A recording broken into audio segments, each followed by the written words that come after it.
नमस्कार बच्चों, श्री अग्रसेन कन्या पीजी कॉलेज हिंडौन सिटी के डिजिटल प्लेटफॉर्म पर आपका स्वागत है।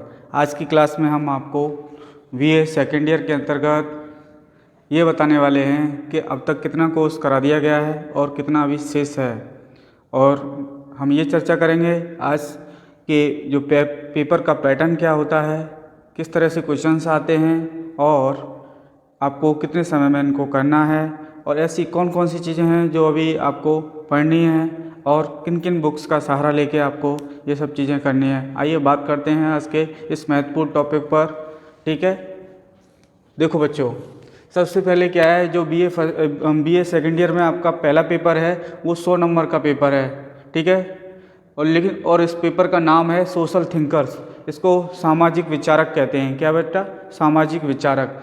इसमें क्या है, जब आप पहली यूनिट पढ़ रहे होगे तो आपको इमाइल दुर्खीम पढ़ना है। पहली यूनिट में क्या पढ़ना है? इमाइल दुर्खीम, जो मैंने संभवतः पूरा करा दिया गया है। अगर कोई टॉपिक इसमें रह गया है तो आप हमसे रिक्वेस्ट कर सकते हो और हम उस पर वीडियो बना के आपको भेज सकते हैं, क्योंकि अभी ऑफलाइन क्लास तो शुरू नहीं हो रही और अभी कोई ऐसी संभावना भी नहीं। अगर ऐसा कुछ होगा तो हम क्लास में तो रिवाइज करा ही देंगे आपको, लेकिन हमने सोशल फैक्ट आपको पढ़ा दिया है। डिवीजन ऑफ लेबर, इसके बारे में अभी समझा दिया है, लेकिन अच्छे से नहीं पढ़ाया है। तो एक जो वीडियो है ये डिवीजन ऑफ लेबर पर हम तैयार करके आपको सुसाइड के टाइप हमने बता दिए हैं। मतलब डिवीजन ऑफ लेबर का मतलब श्रम विभाजन। इमाइल दुर्खीम ने समाज में श्रम विभाजन के बारे में क्या बताया है, वो सब चीज़ों के बारे में आपको और अच्छे से डीपली एक वीडियो, क्योंकि कभी कभार इसमें से लॉन्ग क्वेश्चन आ जाता है तो इसको हम विशेषतः ध्यान रखेंगे। और ठीक है, सुसाइड के प्रकार, सुसाइड क्या है, आत्महत्या कैसे, इसके बारे में मैं आपको बता चुका हूँ। धर्म के बारे में भी इसके बारे में बता दिया है। और बेटा इससे कोई ज़्यादा खास क्वेश्चन भी नहीं बनता है। ये धर्म आपने वैसे अच्छे से फर्स्ट ईयर में भी पढ़ा हुआ धर्म के बारे में, और अब भी पढ़ोगे तो कोई बात नहीं है। और इसके बारे में मैंने ज़्यादातर बता ही दिया है, वही सब चीज़ें हैं। और अगर ऐसा लगेगा कि हमें ज़रूरत है तो इस पर भी हम कुछ दूसरा बना देंगे। ठीक है, अब बात आती है तो यूनिट नंबर 2। फर्स्ट समझ गए आप इमाइल दुर्खीम, इनका पूरा हमने बताया था कि फ्रांस से जुड़े हुए हैं, ये किस तरह से क्या बताया, सारी चीज़ें आपको ध्यान रखनी है। और सेकंड यूनिट में है मैक्स वेबर, जर्मनी से है। मैंने बताया था आपको, सारी चीज़ें बताई थी, फर्स्ट ईयर में भी बताया था हमने, लेकिन फिर से सेकंड ईयर में भी आप इनके बारे में जान रहे हो। इनको मैक्स वेबर को क्या कहते हैं? आधुनिक समाजशास्त्र का जनक कहते हैं, जैसा कि मैंने पिछले साल आपको बताया। ठीक है, तो इसमें हमने सोशल एक्शन बताया है, सामाजिक क्रियाओं के बारे में आपको बता चुका हूँ। मैक्स वेबर ने 4 तरह की सामाजिक क्रियाओं के बारे में बात करी है। ये क्वेश्चन भी बहुत इंपॉर्टेंट है और इन सब चीज़ों को आपको देखना होगा। अच्छे से वीडियो को बार बार देखकर आप इससे नोट्स बना के अच्छे से मतलब अपने, और नोट्स बनाते समय एक चीज़ ध्यान रखें, क्योंकि ऑनलाइन बहुत सारा मैटर बताना संभव नहीं है, तो आप बुक का सहारा लें, लाइब्रेरी से बुक इशू करा लें, और जब नोट्स बनाएं वीडियो सुनते जाएं और उनमें किताब का सहारा लेके आप नोट्स बना सकते हो। ठीक है, ये तो रही है बात। ब्यूरोक्रेसी, नौकरशाही के बारे में इसमें पूछा जाएगा अगर पेपर में आएगा तो। इससे मोस्टली क्या है बेटा, लॉन्ग क्वेश्चन आता है। एल बना दे रहा हूँ, इसका मतलब है लॉन्ग क्वेश्चन यहाँ से बनते हैं। लॉन्ग क्वेश्चन आता है, ब्यूरोक्रेसी की विशेषताएँ क्या हैं, समाज में इसका महत्व क्या है, वर्तमान समय में मतलब नौकरशाही, ब्यूरोक्रेसी मतलब होते हैं नौकरशाही। ठीक है, आइडियल टाइप, इसकी विशेषताएं पूछी जाती हैं। आदर्श प्रारूप, तो ये बता दिया है मैंने वैसे तो, और अगर तुम बता देना अगर ऐसा लगे कि मतलब कि अगर छूट गया या तुम्हें समझ में नहीं आया तो इसको फिर से समझा देंगे आपको। रिलीजन, वही सेम बात है, इन्होंने 6 धर्मों के बारे में बताया है। कभी कभार 1 नंबर में पूछ लिया जाता है कि कौन कौन से मतलब धर्म बताए हैं मैक्स वेबर ने, उनकी एक लिस्ट मतलब किताब में दी हुई है, उसको आप लर्न कर लेना। ठीक है, कैथोलिक, प्रोटेस्टेंट बच्चों समझ गए ना, ये फ्रांस का धर्म है, तो उसके बारे में इन्होंने बताया है। हिंदू, मुस्लिम, ये सारे बहुत सारे हैं, 6 धर्म है। मतलब मैं तुमको क्या कहें, किताब से नोट करनी उनको याद, 1 नंबर में कभी कभार पेपर में आ जाता है। तो ये रही अब तक की बात। थर्ड यूनिट में जब आओगे बच्चों तो मैंने फर्स्ट यूनिट करा दी है, सेकेंड, थर्ड यूनिट में कार्ल मार्क्स, जर्मनी से इनका संबंध है। पिछली बार जब हम फर्स्ट ईयर में आपको संघर्ष वगैरह के बारे में बता रहे थे, संघर्ष कितने प्रकार का होता है, संघर्ष में तो लड़ाई झगड़ा।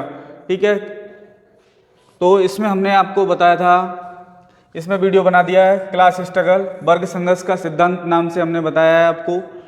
द्वंद्वात्मक भौतिकवाद, ये बहुत मोस्ट क्वेश्चन है बेटा, ये दोनों ही क्वेश्चन शॉर्ट में आते हैं। और सरप्लस वैल्यू, अतिरिक्त मूल्य का सिद्धांत आपको पढ़ा दिया है, अलगाव भी बता दिया है, ये सारी चीज़ें हमने आपको बता दी हैं। ये क्वेश्चन है जो सरप्लस वैल्यू और एलिनेशन वाले, ये 2-2 नंबर और 1-1 नंबर में आने की प्रबल संभावना रहती है इनकी।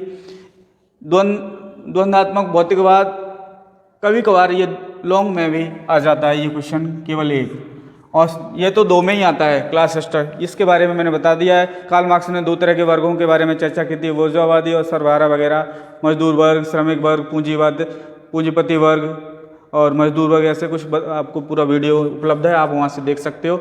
और वही बात फिर कहूँगा, किताब का सहारा लेना बहुत ज़रूरी है, क्योंकि बहुत सारी चीज़ें सीमित वीडियो के दौरान बताना थोड़ा पॉसिबल भी नहीं रहता है। अगर फिर भी आपको ऐसा लगता है कि कुछ चीज़ें हमारी समझ में नहीं आ रही, तो आप कॉलेज आकर एक बार मुझसे कंसल्ट कर सकते हैं, तो मैं आपको उसके बारे में सारी चीज़ें बता दूंगा।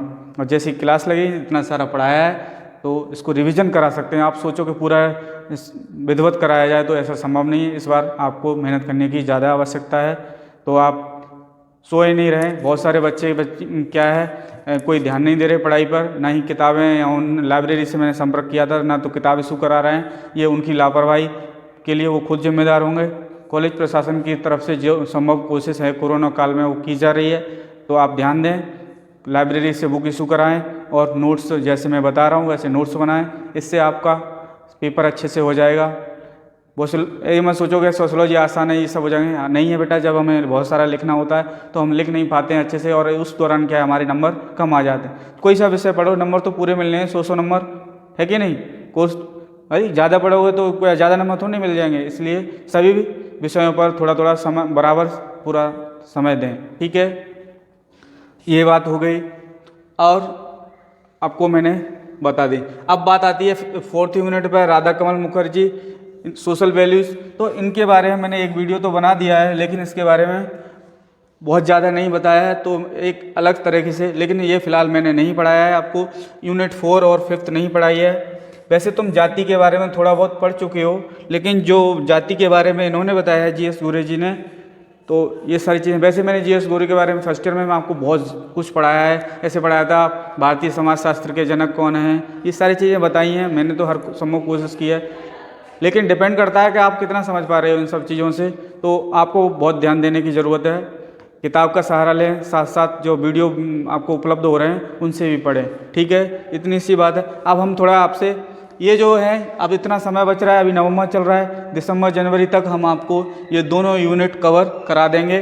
फिलहाल जितना मैंने करा दिया है इसको रिकॉल करो और समझो। अगर फिर भी आपको ऐसा लगता है कि हमारी समझ में नहीं आ रहा है, तो आप हमसे जुड़ सकते हैं, ग्रुप के माध्यम से पूछ सकते हो, या कॉलेज में आके पूछ सकते हो, ठीक है। लेकिन कोशिश करें कि कॉल वगैरह सही नहीं है, आप कॉलेज आएँ, मैं पूरी तरह से उपलब्ध हूँ। 9 to 2, 9 बजे से लेकर 2 बजे के बीच में आप कभी भी कॉलेज आ सकते हैं, और आपकी प्रॉब्लम को सॉर्ट आउट किया जाएगा, ठीक है। इतनी सी बात। अब आइए बच्चों, पेपर पैटर्न जान लेते हैं। वैसे कि आप तो सेकंड ईयर के हो, तो आपको पेपर पैटर्न पता है, लेकिन फिर भी मैं आपकी जानकारी के लिए आपको पेपर पैटर्न के बारे में बता देता हूँ, ठीक है। जो हमारा पेपर होता है बेटा, 3 सेक्शन में बटा हुआ होता है, सेक्शन A, सेक्शन B और सेक्शन C, ठीक है। सेक्शन A में क्या रहता है बेटा, 10 क्वेश्चन आते हैं जो वेरी शॉर्ट टाइप के होते हैं, मतलब अति लघु उत्तरीय क्वेश्चन आते हैं 10। उसमें क्या रहता है बेटा, 2-2 क्वेश्चन प्रत्येक यूनिट में से आते हैं, 2 इसमें से 2, ठीक है। तो हमारे क्वेश्चनों की संख्या हो गई 10। लेकिन इसमें करना क्या होता है, 10 क्वेश्चन भी हमें करने होते हैं जो 1 लाइनर होते हैं, मतलब 1 लाइन में इनका जवाब हो जाता है, या एक कभी कभार एक शब्द में जवाब आता है। ऐसे मान लो, ऐसे पूछे तो, ऐसे अगस्त कौम का जन्म कहाँ होता, तो मतलब फ्रांस। तो इससे आपने क्या समझा, इससे आपकी समझ में ये आया कि एक शब्द में ही आपके सवाल का जवाब हो गया, या कभी कभार एक से 1.5 लाइन, 1/2 लाइन में ही हमें जवाब देना होता है। अगर शब्द की बात करें तो 25 शब्द में हमें इसका जवाब देना होता है। तो ये कितने नंबर के आते हैं बच्चों, 10 मार्क्स, ठीक है। इतनी बात समझ में आ गई आपके। फिर सेक्शन B की तरफ बढ़ते हैं, तो इसमें भी 10 क्वेश्चन आते हैं, हर यूनिट से 2-2 क्वेश्चन आते हैं। इस तरह से हमारे क्वेश्चनों की संख्या हो गई 10। लेकिन आपको क्या है बेटा, 5 करने होते हैं, 10 में से 5 करने होते हैं, ठीक है। और इसमें प्रत्येक क्वेश्चन 10 नंबर का होता है, और इस तरह से आपका जो नंबर बनते हैं वो हो गए 50, ठीक है। इसमें तो कोई प्रॉब्लम नहीं होनी चाहिए। और मैंने ये भी बता दिया कौन से क्वेश्चन शॉर्ट में आते हैं ज़्यादातर, कौन से क्वेश्चन अति लघु में आते हैं। अति लघु में तो सभी कुछ है जो एक लाइन का है, जैसे कि जन्म कहाँ हुआ था, कौन सा सिद्धांत कौन से समाजशास्त्री ने दिया था, कौन सी किताब कौन से समाजशास्त्री ने लिखी है। इस तरह से हमें सारी चीज़ें क्लियर हो रही हैं, ठीक है।